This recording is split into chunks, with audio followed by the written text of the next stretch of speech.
दोस्तों, आज हम आपको बताएंगे एक 9 साल की आलिया नाम की लड़की मां कैसे बनी और जब पुलिस ने इस केस की सही तरीके से तहकीकात करी और फिर जो हकीकत सामने आई उसने परिवार सहित सबके होश उड़ा दिए, क्योंकि वो 9 साल की छोटी लड़की पुलिस वालों को कुछ बात नहीं पा रही थी।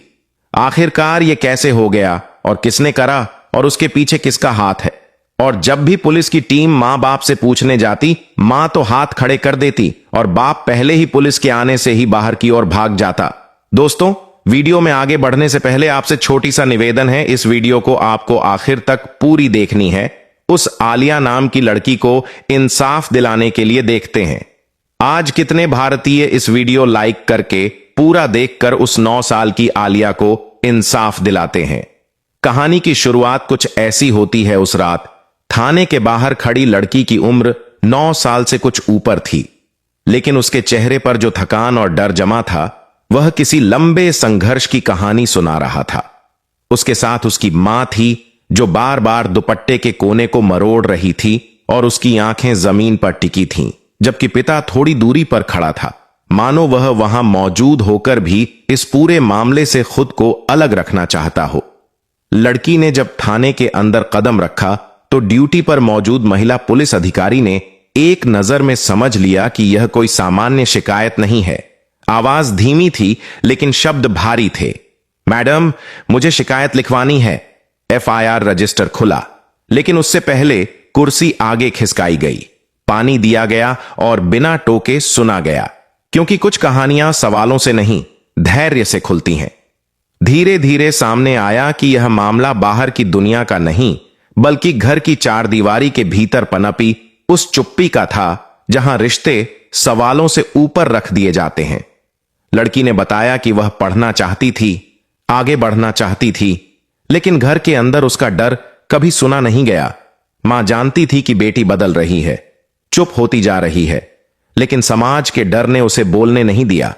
पिता ने कई बार बात को घर की बात कहकर टाल दिया और इसी टालने के बीच एक दिन ऐसा आया जब सच्चाई को छुपाना मुमकिन नहीं रहा। मेडिकल रिपोर्ट ने किसी सनसनीखेज शब्द का इस्तेमाल नहीं किया, सिर्फ इतना लिखा कि लड़की को तत्काल देखभाल और काउंसलिंग की जरूरत है। पुलिस अधिकारी ने साफ शब्दों में कहा कि यह मामला बदनामी का नहीं, सुरक्षा और कानून का है। जांच शुरू हुई तो पता चला कि लड़का भी 11 साल से ऊपर का है, परिवार का ही हिस्सा है और मामला सहमति, दबाव और मानसिक स्थिति की जटिल परतों में उलझा हुआ है। कोई चीख चिल्लाहट नहीं थी, कोई ड्रामाई बयान नहीं, बस एक लंबी चुप्पी थी जिसने हालात को यहां तक पहुंचा दिया था। मां का बयान लेते समय उसकी आवाज टूट गई।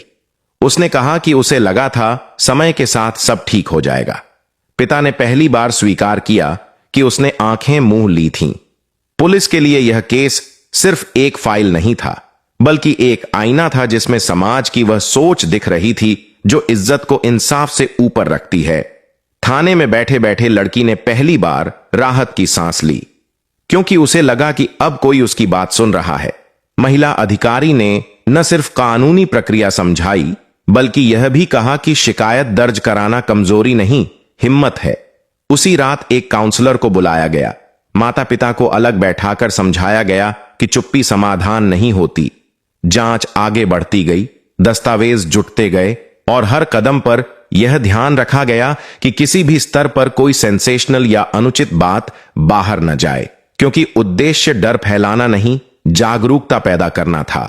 लड़की के लिए सुरक्षित माहौल, इलाज और भविष्य की योजना बनाई गई और जब वह थाने से बाहर निकली तो पहली बार उसके चेहरे पर डर के साथ साथ एक उम्मीद भी थी।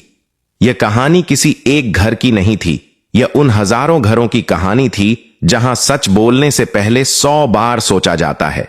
और यहीं से यह अवेयरनेस शुरू होती है कि अगर हम समय रहते सुन लें तो शायद किसी को इतनी दूर आकर शिकायत लिखवाने की जरूरत ही न पड़े।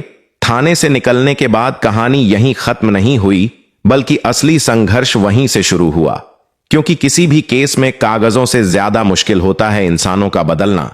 लड़की को सुरक्षित स्थान पर भेजा गया जहां काउंसलिंग और मेडिकल देखभाल साथ साथ चल रही थी। हर दिन उससे बात की जाती, बिना दबाव, बिना डर, ताकि वह खुद को दोषी न माने। मां रोज मिलने आती, लेकिन हर बार उसकी आंखों में पछतावे का सैलाब होता। वह बार बार यही कहती कि अगर उसने समय रहते आवाज उठाई होती तो बात यहां तक न पहुंचती। पिता कई दिनों तक सामने नहीं आया। शायद उसे डर था सवालों से, समाज से और खुद से। लेकिन पुलिस अधिकारी ने साफ कहा कि जिम्मेदारी से भागने का कोई रास्ता नहीं होता। बयान दोबारा लिए गए, काउंसलर की रिपोर्ट जुड़ी और केस को इस तरह आगे बढ़ाया गया कि किसी भी पक्ष को अनावश्यक रूप से शर्मिंदा न किया जाए, क्योंकि उद्देश्य उदाहरण बनाना था, तमाशा नहीं। मां बाप को अलग अलग बैठाकर समझाया गया कि बच्चों के साथ हमारा घर है कहकर चुप रह जाना सबसे बड़ा जोखिम होता है। अदालत में जब मामला पहुंचा तो जज ने भी यही कहा कि यह केस सिर्फ कानून का नहीं, सोच का है। लड़की की सुरक्षा और भविष्य को प्राथमिकता दी गई। पढ़ाई जारी रखने की व्यवस्था हुई। मानसिक सहयोग को अनिवार्य किया गया। लड़के के लिए भी काउंसलिंग और सुधार की प्रक्रिया तय हुई ताकि आगे किसी और जिंदगी पर इसका साया न पड़े। फैसले के दिन कोर्ट रूम में कोई शोर नहीं था, बस एक गंभीर चुप्पी थी जिसमें हर कोई अपनी अपनी भूमिका समझ रहा था। मां रोई, पिता की आंखें झुकी रहीं और लड़की ने पहली बार बिना डर सिर उठाकर बाहर की दुनिया देखी। कहानी का अंत किसी तेज फैसले या तालियों से नहीं हुआ, बल्कि एक गहरी खामोशी में हुआ जिसने हर किरदार को बदल दिया। लड़की ने जब आखिरी बार केस की फाइल पर हस्ताक्षर किए तो उसके हाथ नहीं कांपे, क्योंकि अब वह डर नहीं बल्कि समझ के साथ खड़ी थी। मां ने पहली बार बेटी के सामने सिर झुकाकर माफी मांगी और यह स्वीकार किया कि इज्जत बचाने की कोशिश में उसने बेटी को खोने का जोखिम उठा लिया था। पिता ने कुछ नहीं कहा, लेकिन उसकी आंखों में वह सवाल साफ था जो अक्सर बहुत देर से आता है, अगर समय पर सुन लिया होता तो। पुलिस अधिकारी ने फाइल बंद करते हुए कहा कि कानून का काम सजा देना भर नहीं, बल्कि यह सुनिश्चित करना है कि गलती दोबारा न दोहराई जाए। अदालत के आदेश के बाद दोनों परिवारों के लिए काउंसलिंग अनिवार्य कर दी गई। लड़की की पढ़ाई और भविष्य की जिम्मेदारी सिस्टम ने ली और लड़के के लिए भी सुधार और जागरूकता की प्रक्रिया तय हुई ताकि यह कहानी किसी और घर में न दोहराई जाए। समय के साथ लड़की ने खुद को फिर से खड़ा किया, कॉलेज में दाखिला लिया और एक दिन उसी थाने में एक अवेयरनेस सेशन के दौरान उसने बिना अपना नाम बताए कहा, अगर आप अपने घर में चुप्पी देखते हैं तो उसे नजरअंदाज मत कीजिए। उस दिन कई माता पिता की आंखें नम थीं। पुलिस अधिकारी ने बोर्ड पर लिखा, सवाल पूछना गलत नहीं, चुप रहना खतरनाक हो सकता है। और यही इस कहानी की असली जीत थी, क्योंकि यह अंत किसी एक इंसान का नहीं, बल्कि एक सोच का बदलाव था।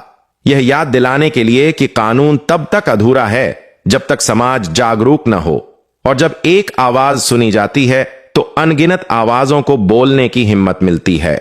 लेकिन यहां सबसे बड़ा ट्वीट यह आया जब भी पुलिस वाले उसे 11 साल के लड़के को पकड़ने के लिए जाते, तभी बीच में मां आ जाती है और कहती, यह बेकसूर है, उसको मत पकड़ो। और इसी एड में वह 11 साल का लड़का फिर से गायब हो जाता है। इस तरह से 11 साल का लड़का कई महीने तक पुलिस के चंगुल से फरार रहता है। लेकिन यहां एक प्यार दर्शाता है, मां बाप का प्यारी बेटी और बेटे के लिए एक समान नहीं होता, क्योंकि आज का यह गंदा समाज बेटी को बोझ समझता है और बेटे को पैसे कमाने की मशीन समझता है। ठीक इसी तरह से इस केस में हुआ। जब एक मां की बेटी एक मुसीबत में फंसी तो मां ने हाथ खड़े कर लिए, उसे बेटी को सहारा देने से और अपने बेटे को बचा लिया जो एक मुजरिम था। और फिर एक महिला पुलिसकर्मी ने अपनी महिला होने के नाते जिम्मेदारी निभाते हुए कुछ 9 साल की लड़की की पूरी देखभाल करी और दवाई पानी का सारा इंतजाम उठाया और सारा खर्च किया। फिलहाल आज की वीडियो में इतना ही। इस वीडियो को आपको ज्यादा से ज्यादा आगे शेयर करनी है जिससे कि सभी लोग अवेयर हो सके। इस कलयुग में अगर आप इस वीडियो को आगे शेयर नहीं करोगे तो आप भी उसे 11 साल के लड़के का साथ दे रहे हो। इसलिए आपको इस वीडियो को लाइक करके आगे शेयर जरूर करनी है। तब तक के लिए अपना और अपने परिवार का पूरा ध्यान रखें। जय हिंद।